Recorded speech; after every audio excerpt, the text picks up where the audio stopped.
일반적으로 어떤 행동이 정상인가 또는 비정상인가 하는 이제 문제가 있는데, 이제 보통 사람들이 어떤 행동이 병적이라 그러면 그건 고쳐야 되고, 비정상적이라 그러면 그건 좀 봐줄 수 있는 걸로 생각합니다.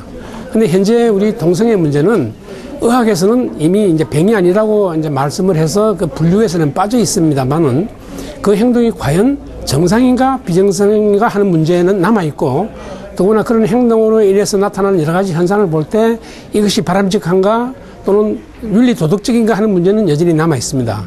이것은 여러 가지 그 동성애 현상으로 해서 나타나는 일어나는 일들을 잘 분석해 보아서 결정할 일인데, 저희들이 지금까지 그 동성애로 인한 그 문제점들을 병은 아니라 하더라도 나타나는 현상들을 보면 이것이 정상적인 것은 아니고, 그리고 또 사회적으로나 개인적으로 많은 그 문제, 다시 말하면 합병증을 일으키고 있다는 사실을 알기 때문에 이것이 정상적이 아니다. 그리고 이건 고쳐야 할 만한 그런 일이라고 봅니다.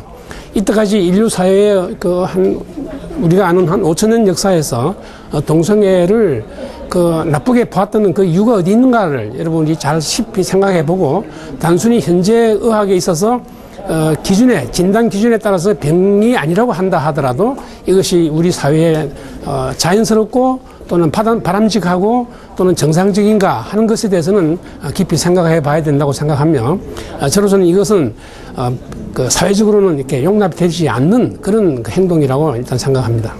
지금 사회 전반적으로 동성애를 우호적으로 보는 시각은 사회 전체의 어떤 변화의 분위기, 다시 말하면 인도주의라든가 소수자에 대한 인권이라든가 하는 그런 말하자면 담론적인 어떤 그런 상황에서 이제 일어난 일 중에 하나인데, 아직 어린 청소년들은 사회 전체 현상에 대해서 잘 아직 이해를 못하는 상태에서 그런 담론적인 얘기를 들으면 그것부터 먼저 이렇게 말하자면 접하게 되면 그쪽에 생각이 쏠리게 되겠죠.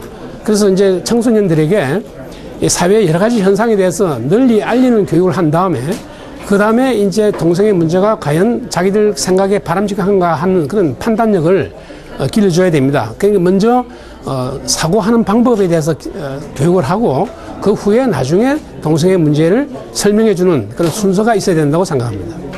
대체로 언론 매체들은 사람들의 관심을 끄는 일이 주 목적이 아닌가 하는 생각을 많이 합니다. 그래서 이제 그동안에 타부시 되어 왔던 또는 어떤 비밀스러운 일 같은 이런 현상에 대해서는 초점을 맞추기 쉽죠. 그리고 그것을 내보이는 것이 자기들의 미디어의 무슨 의무라고 생각하는데, 어쨌든 사람들이 호기심을 가지고 그쪽을 찾다 보면 또 그쪽에서는 더 많은 자료를 또 준비해서 또 제공해주고, 그래서 이제 시청자하고 제공자 사이에 어떤 그런 관계가 형성되면서 이런 일이 증폭이 되지 않을까. 그러면서 이제 좀 더 자극적인 재료를 찾아야 되는 문제가 생기니까, 이제 우리가 볼 때는 사실 노출시키기 어려운 문제까지 소위 까발려가지고 이렇게 제시하는데, 그렇게 그런 일일수록 또 사람들이 또 흥미를 가지죠.